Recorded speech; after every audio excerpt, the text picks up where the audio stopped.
अस्सलाम वालेकुम dear students, myself Tariq sir, welcome to Jamin classes. आज के इस लेक्चर में हम जो लेक्चर पढ़ने जा रहे हैं वो है charge to mass ratio of electron. कल के जो लेक्चर में हमने पढ़ा वो है डिस्कवरी ऑफ इलेक्ट्रॉन, जो हमने कल के लेक्चर में पढ़ा।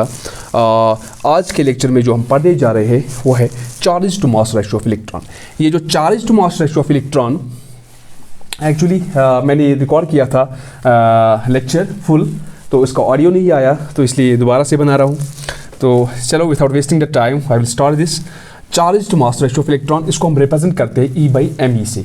E charge of the electron and M हो गया मास ऑफ द इलेक्ट्रॉन।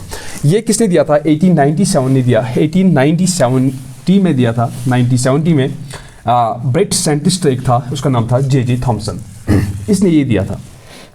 इसने क्या काम किया? इसने एक एक्सपेरिमेंट किया। इसने जैसे कि हमने कल के लेक्चर में एक कैथोड रे ट्यूब एक्सपेरिमेंट देखा, सिमिलरली इसने भी यहाँ पे एक ग्लास ट्यूब लिया। जैसे कि आप यहाँ से रेड कलर का देखते हो ना, ये ग्लास ट्यूब इसने लिया और यहाँ से इसने दो स्ट्रिप्स कनेक्ट किए, ये वाले, ये स्ट्रिप्स दो कनेक्ट किया। तो एक को negative terminal of the battery के साथ कनेक्ट किया और दूसरे को positive terminal of the battery के साथ कनेक्ट किया। तो यहाँ से जो negative terminal of the battery, इसको रिप्रेजेंट किया कैथोड, इसको एनोड, ठीक है ना। तो यहाँ से जब बैटरी इसने कनेक्ट की तो ये पोर्शन इसने कंप्लीट किया। तो दूसरा पोर्शन यहाँ से, यहाँ पे एक जैसे कि आई शेप आप यहाँ पे देखते हो, ये यहाँ पे एक इसने ट्रांसपेरेंट स्क्रीन एक अटैच किया यहाँ से, ट्रांसपेरेंट स्क्रीन, जिसका काम यही था। जो ट्रांसपेरेंट स्क्रीन था इसको कोट किया उसने, कोटेड विद फ्लोरेसेंट मटेरियल।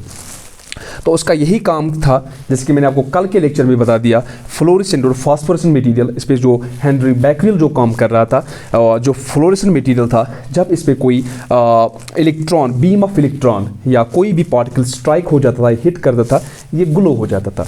तो इसीलिए इसका पर्पज़ यहाँ पे यही था, इसको इसीलिए लगाया जैसे कि जो पार्टिकल की, जो बीम की जो मूवमेंट होगी, यहाँ से हमें वो दिखे। तो पहले इसने काम किया, पहले तो ग्लास ट्यूब ले लिया, बाद में ये फिट किया, ठीक है ना, और यहाँ से बैटरी कनेक्ट की। और तीसरी चीज़ से क्या किया काम, यहाँ से एक इलेक्ट्रिक फील्ड इसने लगा दिया। जब इसने इलेक्ट्रिक फील्ड लगा दिया तो बाद में जब यहाँ से इसने वोल्टेज दिया, जब से बैटरी कनेक्ट की, जब यहाँ से फिर जो रे निकली कैथोड से एनोड, जो रे निकली यहाँ से, तो इसने देखा यहाँ पे ये in the presence of electric field, ये क्या हो रही थी, ये डिफ्लेक्ट हो रही थी towards the positive plane, towards the positive plane, जैसे कि हमने कल के एक्सपेरिमेंट में देखा। तो बाद में इसने काम किया, तो इलेक्ट्रिक फील्ड को हटा दिया। यहाँ से इसने क्या काम किया, यहाँ से इसने इसको परपेंडिकुलर में क्या मैग्नेटिक फील्ड लगा दिया। क्या लगा दिया? मैग्नेटिक फील्ड लगा दिया। तो यहाँ से इसने फिर इसको मैग्नेटिक फील्ड लगा दिया, ठीक है ना। तो मैग्नेटिक फील्ड लगा दिया, मतलब ऐसी ये बीम ऑफ इलेक्ट्रॉन जा रही थी, ऐसे इसने इसको मैग्नेटिक फील्ड लगा दिया। तो इलेक्ट्रिक फील्ड को जब हटा दिया तो सेकंड में क्या किया काम, मैग्नेटिक फील्ड लगा दिया। तो मैग्नेटिक फील्ड के केस में भी इसने देखा, जो यहाँ से जो बीम ऑफ रे आ रही है, ठीक है ना, यहाँ से वो डिविएट हो रही है expected towards the positive plate, this positive terminal of this magnet। तो यहाँ पे तो इसने देखा, अब हमने इलेक्ट्रिक फील्ड लगा दिया, तो जो ये रे थी, जो ये बीम ऑफ जो रे थी, वो डिफ्लेक्ट हुई टुवर्ड्स द पॉजिटिव प्लेट। तो यहाँ पे भी जो यहाँ से मैग्नेटिक फील्ड लगा दिया, इसमें भी डिफ्लेक्ट हो रही थी, ठीक है ना। तो फॉर एग्जांपल हम इसको A नाम देंगे, जो इलेक्ट्रिक फील्ड हमने लगा दिया, और जो हमने मैग्नेटिक फील्ड लगा दिया इसका नाम रखेंगे हम B, ठीक है ना। तो दोनों केसों में इसने देखा कि दोनों जो जब पहले इलेक्ट्रिक फील्ड लगाया तो भी डिफ्लेक्ट हो रही है, जब मैग्नेटिक फील्ड लगाया तो भी डिफ्लेक्ट हो रही है। लेकिन फिर इसने काम किया, इसने साइमल्टेनियसली यानी कि both A and B, electric field और मैग्नेटिक फील्ड दोनों को लगा दिया। जब इसने दोनों को लगा दिया तो उसने देखा जैसे कि ये जो बीम ऑफ रे है वो ना तो डिविएट कर रही है, ना तो डिफ्लेक्ट कर रही है, वो सीधे जा रही है। फॉर एग्जाम्पल मैं इसको C नाम रखूंगा, ठीक है ना। C के केस में क्या है, जब इसने दोनों को अप्लाई किया, दोनों फील्ड को लगा दिया, तो उसने देखा जो बीम ऑफ रे है वन, ना तो वो डिफ्लेक्ट हो रही है ना तो डिविएट हो रही है, बल्कि वो क्या स्ट्रेट पाथ में जा रही है। तो यहाँ पे इंटरेस्टिंग बात उनके लिए ये थी कि फिर जब हम इलेक्ट्रिक फील्ड या मैग्नेटिक फील्ड लगाते हैं तो कौन सा चीज़ इसको डिफ्लेक्ट करवाती है। तो जो पार्टिकल्स है, जो मूवमेंट ऑफ पार्टिकल्स यहाँ पे हो रही है, जो बीम ऑफ पार्टिकल्स है, बीम ऑफ रेज को बोलेंगे, जो कैथोड रे यहाँ बोलेंगे इसको, ये किन चीज़ों पे डिपेंड कर रही है, क्यों ये डिफ्लेक्ट हो रही है। तो हमने देखा यहाँ पे when we apply both electric and magnetic field, तो ये डिफ्लेक्ट नहीं हो रही है, ये स्ट्रेट पाथ में जा रही है। तो यहाँ पे उन्होंने 3 चीज़ें देखी। नंबर फर्स्ट चीज़ क्या देखा, जो मैग्नीट्यूड होता है किसका, जो मैग्नीट्यूड होता है, magnitude of the negative charge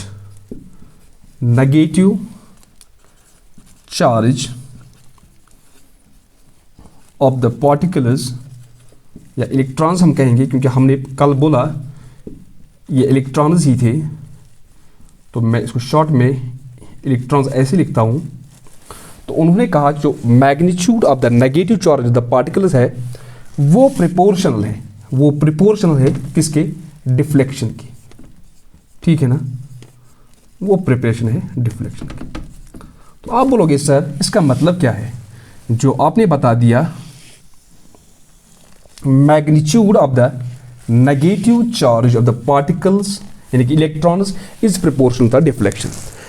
इसका यही मतलब है, अगर इन पार्टिकलों का या इन इलेक्ट्रॉनों का जो नेगेटिव चार्ज, जैसे कि चार्ज इसका अगर उनका ज़्यादा होगा तो ज़्यादा डिफ्लेक्शन होगी।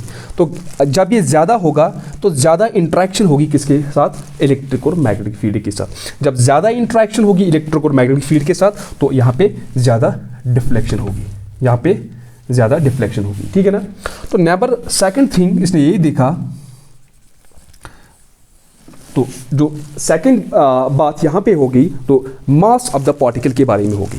तो मास ऑफ द पार्टिकल, इन्होंने कहा जो मास ऑफ द पार्टिकल है, जो मास ऑफ द पार्टिकल है, जो मास ऑफ द पार्टिकल है, ठीक है ना, जो मास ऑफ द पार्टिकल है वो इनवर्सली प्रोपोर्शनल है डिफ्लेक्शन की, वो इनवर्सली प्रोपोर्शनल है किसके, डिफ्लेक्शन की, ठीक है ना। मैं आसान भाषा में आपको समझा रहा हूँ, यहाँ पे बुक्स में बहुत कुछ दिया है, तो लेकिन जो उसका कंक्लूजन है, जो उसका नटशेल है, मैं आपको वही पे यहाँ पे वही बता रहा हूँ।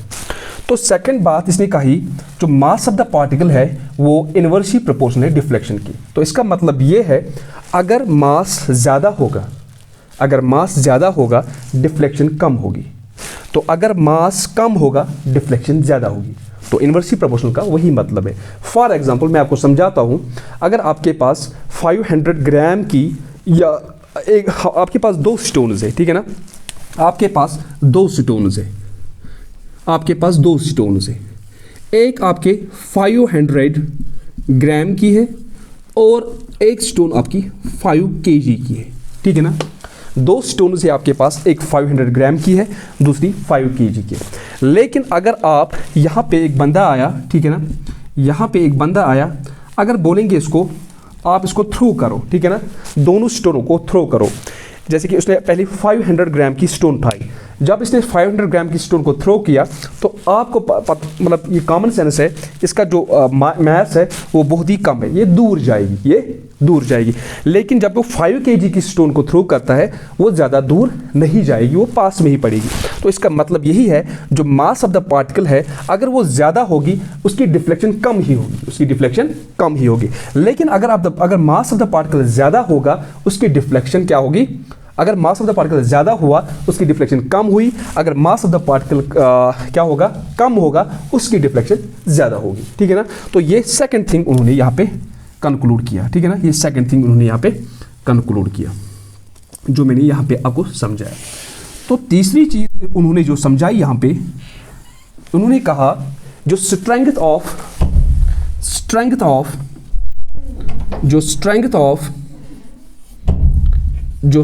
ऑफ इलेक्ट्रिक फील्ड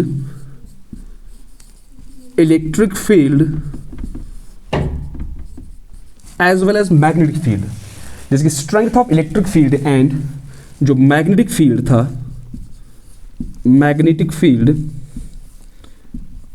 ये भी डायरेक्टली प्रोपोर्शनल होता है डिफ्लेक्शन का, ठीक है ना। तो उन्होंने कहा ये भी प्रोपोर्शनल होता है किसका, डिफ्लेक्शन का। इसका मतलब ये है जितना ग्रेटर क्या होगा इलेक्ट्रिक फील्ड या मैग्नेटिक फील्ड, उतना ज़्यादा डिफ्लेक्शन होगा, उतना ज़्यादा पार्टिकल का इंट्रैक्शन होगा, उतना ज़्यादा डिफ्लेक्शन होगा। तो मैंने यहाँ पे आपको 3 पॉइंट समझाए, ठीक है ना। फर्स्ट पॉइंट क्या था, जैसे कि इसने देखा मतलब पहले इसने काम किया, पहले इलेक्ट्रिक फील्ड लगा दिया तो उसने देखा डिफ्लेक्शन, फिर मैग्नेटिक फील्ड उसमें भी डिफ्लेक्शन देखा। जब साइमल्टेनियसली दोनों को अप्लाई किया तो उन्होंने देखा यहाँ पे क्या है, यहाँ पे देखा डिफ्लेक्शन नहीं हो रही है, ये स्ट्रेट पाथ में ये बीम ऑफ रे जा रही है। तो फिर इसने यहाँ पे जाना तो इंटरेस्टिंग बात उनके लिए यही थी कि मतलब ये फिर किस पे मतलब किस चीज़ पे ये डिपेंड करता है, कैसे ये डिफ्लेक्ट हो रहा है in terms of electric field और मैग्नेटिक फील्ड। तो उन्होंने यहाँ पे कंक्लूजन यही पाया, ये 3 चीज़ पे डिपेंड करता है। एक तो magnitude of the negative charge of the particles, अगर वो प्रोपोर्शनल होता है किसके, डिफ्लेक्शन के। जितना ज़्यादा इनका greater the magnitude of the negative charge of the particles, greater the magnitude of the negative charge of the particles, greater will be the interaction with electric and magnetic field and greater will be the deflection। ठीक है ना, ये तो first thing आपको समझ आ गई। Number second बात उसने कहा मास ऑफ द पार्टिकल, जितना ज़्यादा होगा उतना कम डिफ्लेक्शन होगा, जितना मास ऑफ द पार्टिकल कम होगा उतना ज़्यादा डिफ्लेक्शन ज़्यादा होगा। नंबर थर्ड पॉइंट उसने कहा जो strength of electric field and magnetic field है वो भी प्रोपोर्शनल है किसके, डिफ्लेक्शन के।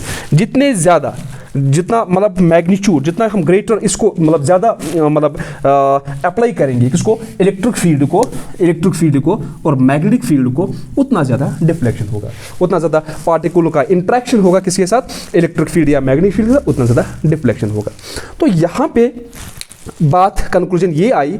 तो यहाँ पे फिर उन्होंने इसका जो पार्टिकल या ये जो इलेक्ट्रॉन थे इनका इन्होंने क्या काम किया, फिर इन्होंने इसके मैग्नीट्यूड से फॉर एग्जांपल इलेक्ट्रिक फील्ड जब अप्लाई किया, ठीक है ना, इलेक्ट्रिक फील्ड फॉर 20 वोल्ट का 30 वोल्ट का, मतलब ये नून था ना उनके लिए, मतलब उन्होंने मैग्नेटिक फील्ड अप्लाई किया, उनको पता था इसकी स्ट्रेंथ क्या है। तो उसके बेसिस पे उन्होंने यहाँ पे क्या मास, जो ये चार्ज टू मास रेशियो था इलेक्ट्रॉन, वो उन्होंने यहाँ से कैलकुलेट किया, वो यहाँ से डिटरमाइन किया। उन्होंने कहा जो value of the charge to mass ratio the electron वो कितना था, मैं यहाँ पे लिखता हूँ। आई होप कि आपने इसको नोट किया होगा, ठीक है ना। तो इसको आप स्क्रीनशॉट ले लो, मैं इसको थोड़ा मिटाता हूँ, ठीक है ना। अब जल्दी से स्क्रीनशॉट ले लो इसका, तो फिर मैं इसको थोड़ा रब करता हूँ। चलो ठीक है, मैं इसको रब करता हूँ।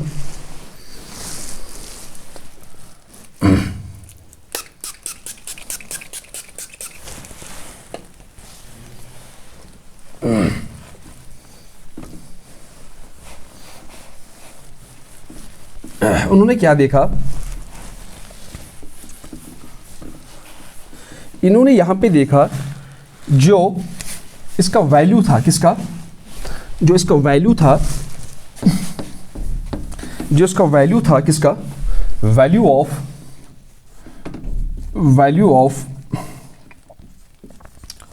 Of charge to mass ratio, वो उन्होंने कितना पाया। ये थोड़ा बोर्ड थोड़ा इसमें गीला हो गया, थोड़ा इसमें लिखना मुश्किल हो रहा है।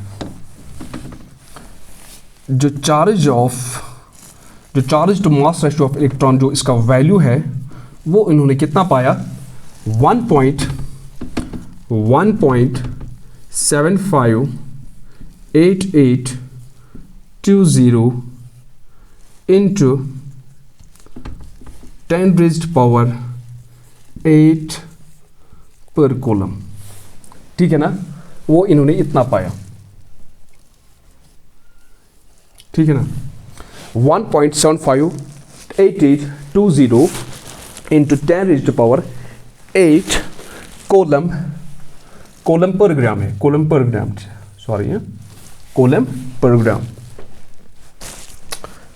ग्राम। आप इसको ऐसे भी लिख सकते हो, कूलम पर ग्राम, ठीक है ना। तो अगर इसको ग्राम में चेंज करेंगे तो वो ऐसे आता है 1.758820 इंटू 10 रेज़्ड पावर, तो 1000 और ऐड करो, 10 रेज़्ड पावर 11 कूलम पर ग्राम। तो ये इन्होंने जो वैल्यू ऑफ किसका चार्ज टू मास रेशो वो इन्होंने यहाँ से कैलकुलेट किया 1.758820 इंटू 10 रेज़्ड पावर 8 कूलम पर ग्राम। तो ये ग्राम में है, ठीक है ना।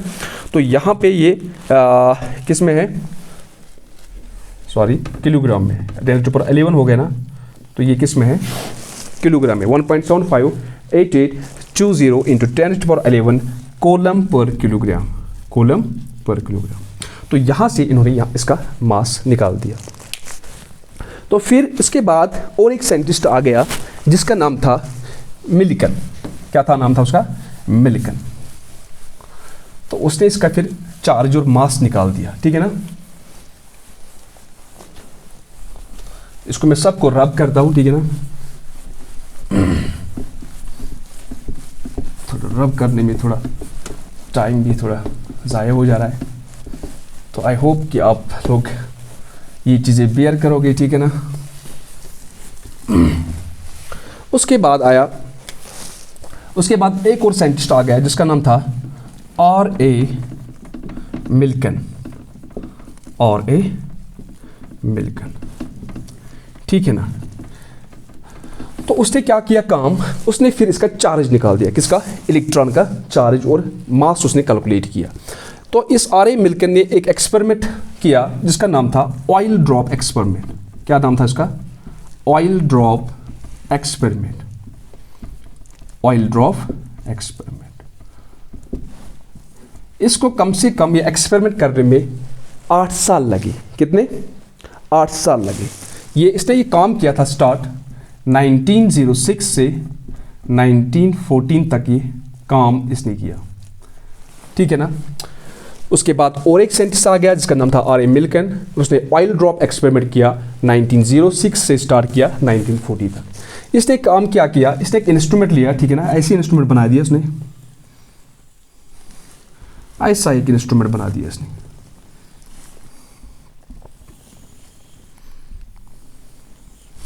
ठीक है ना। और इंस्ट्रूमेंट ने क्या किया, यहां से इसने एक प्लेट, 2 प्लेट्स कनेक्ट की, ठीक है ना। यहां से इसने 2 प्लेट्स कनेक्ट किए।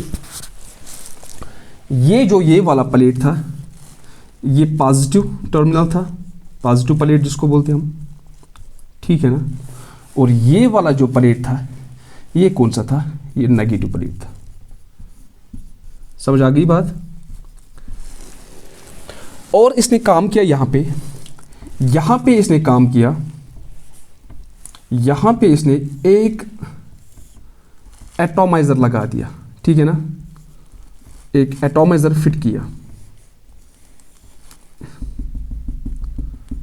एटॉमाइजर फिट किया, ठीक है ना। यहां से इसने क्या किया काम, एक एटॉमाइजर फिट किया। इस एटॉमाइजर का काम क्या था, इस एटॉमाइजर का काम क्या, इसमें ऑयल इसने लिया, क्या लिया, ऑयल। फॉर एग्जाम्पल जैसे कि आपके पास सैनिटाइजर होता है, मतलब ऐसे जो इसमें जो particles in the form of mist निकलते, तो ऐसे ही जब इसने फॉर्म यहाँ से पंप करती थी, यहाँ से ऑयल चढ़ता था, वो यहाँ से फिर स्प्रे हो जाता था। तो यहाँ से फिर इसने काम किया, यहाँ से इसने एक टेलीस्कोप यहाँ पे फिट किया, क्या किया, टेलीस्कोप फिट किया यहाँ से, ठीक है ना। तो यहाँ से इसने एक टेलीस्कोप फिट किया, टेलीस्कोप। तो क्यों फिट किया, क्योंकि मतलब जो यहाँ पे काम हो रहा है उसको इन्वेस्टिगेट करने के लिए, उसको देखने के लिए, ठीक है ना। तो यहाँ पे इसने एक क्या किया, यहाँ पे आंख बना रहा हूँ मैं जहाँ से वो देख रहा था, तो यहाँ से टेलीस्कोप फिट किया। और यहाँ से काम किया एक चीज़, यहाँ से एक एक्सरे सोर्स फिट किया, ठीक है ना। एक्सरे सोर्स फिट किया, यहाँ से एक्सरे सोर्स फिट किया जहाँ से एक्सरेज प्रोड्यूस होती थी। एक्सरेज फॉर एग्जांपल यहाँ पे कुछ गैस होगा, ठीक है ना, हाइड्रोजन गैस या ऑक्सीजन गैस, जो भी इसने गैस लिया होगा, फॉर एग्जांपल हाइड्रोजन गैस लिया, तो एक्सरेज का काम क्या था, जब ये एक्सरेज मतलब एक्सरेज प्रोड्यूस होती थी तो ये उस गैस को आयोनाइज करती है। फॉर एग्जाम्पल हमारे पास हाइड्रोजन गैस है, वो H2 मॉलिक्यूल में होते हैं, H2 गैस। फॉर एग्जाम्पल अगर हमने इसको एक्सरे पास किया उसमें से, तो ये डिसोसिएट होता था H पॉजिटिव, ठीक है ना, 2H पॉजिटिव प्लस 2 इलेक्ट्रॉन में, ठीक है ना। तो ऐसे इसमें इलेक्ट्रॉन निकलते थे, तो ऐसे ऐसे आयोनाइज होता था। तो फिर इसने काम किया, इसने जो ही यहाँ पे काम किया, यहाँ पे ये एटॉमाइजर इसने फिट किया था, यहाँ से इसको पंप किया, तो यहाँ से कुछ ये ऑयल ड्रॉपलेट्स निकल गए, यहाँ से कुछ ऑयल ड्रॉपलेट्स निकल गए।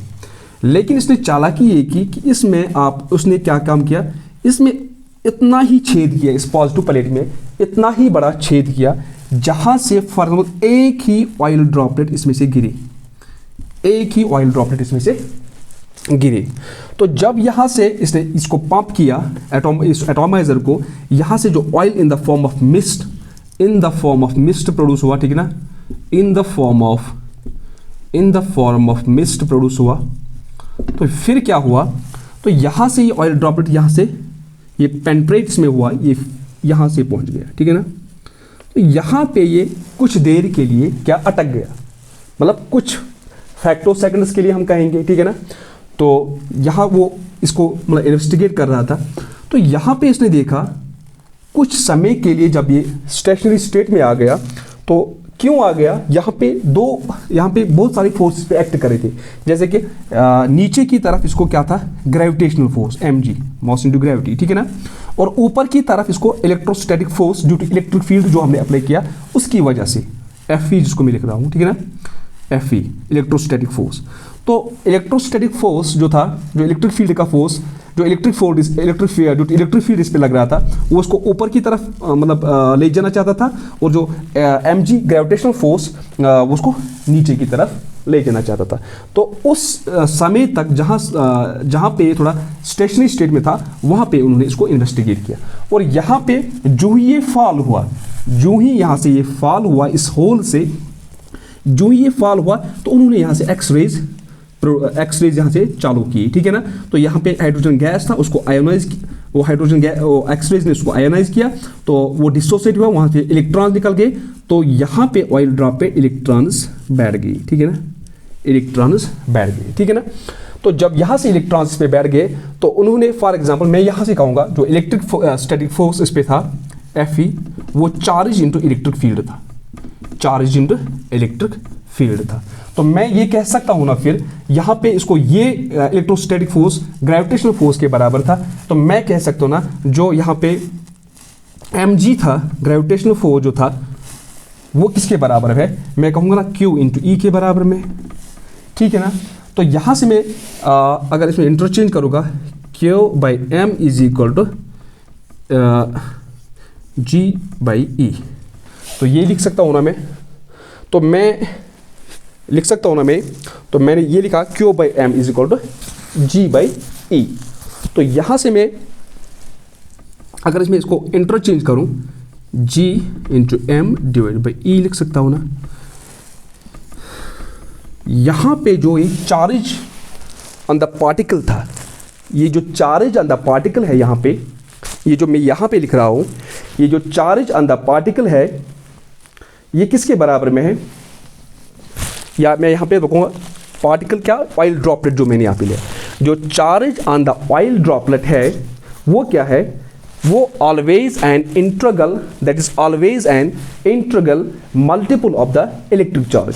फॉर एग्जाम्पल मैं इस बात को ऐसे समझा रहा हूँ, फॉर एग्जाम्पल जो ये आ रहा है Q इज इक्वल टू, वो हमेशा एन ही होगा, ठीक है ना, Q is equal to n ही। फॉर एग्जाम्पल ये हमेशा इंटीग्रल मल्टीपल होगा, 1 होगा, 2 होगा, 3 होगा, 4 होगा। फॉर एग्जाम्पल यहाँ पे या तो एक इलेक्ट्रॉन इस पे चुपेगा, या तो 2, या तो 3, या तो 4, तो फ्रैक्शन में नहीं चुपेगा ना, 1.5 इलेक्ट्रॉन, 1.2 इलेक्ट्रॉन या 2/5 इलेक्ट्रॉन, वो नहीं ना। तो इसका मतलब यही मैंने समझा दिया, जो चार्ज ऑन द ड्रॉपलेट होगा, that is always an integral, that is always an integral multiple of the electric charge, ठीक है ना। तो यहाँ से फिर उन्होंने जो चार्ज ऑफ द दिस जो चार्ज इसका था, जो इलेक्ट्रॉन का चार्ज था, वो इन्होंने डिटरमाइन किया। वो कितना था, वो था जो यहाँ से इन्होंने जो चार्ज ऑन द इलेक्ट्रॉन था, चार्ज ऑन द इलेक्ट्रॉन था वो कितना उसने निकाला 1.6022, ठीक है ना। जो चार्ज ऑन द इलेक्ट्रॉन था वो इन्होंने निकाला 1.6022 इंटू 10⁻⁻19 कूलम। तो यहाँ पे जो चार्ज इलेक्ट्रॉन का उन्होंने डिटरमाइन किया वो इतना किया, ठीक है ना। तो चार्ज तो निकल गया, अब मास की बात है ना, तो चार्ज तो उन्होंने निकाल दिया, अब किसकी बात है, अब मास की बात है, ठीक है ना। अब इसको जल्दी स्क्रीनशॉट ले लो, ठीक है ना, मैं इसको रब करता हूँ।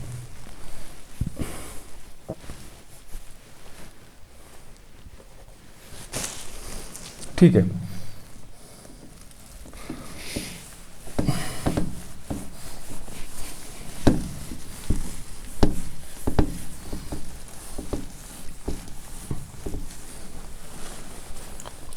तो मास ऑफ द इलेक्ट्रॉन उन्होंने कैसे निकाल दिया, मास ऑफ द इलेक्ट्रॉन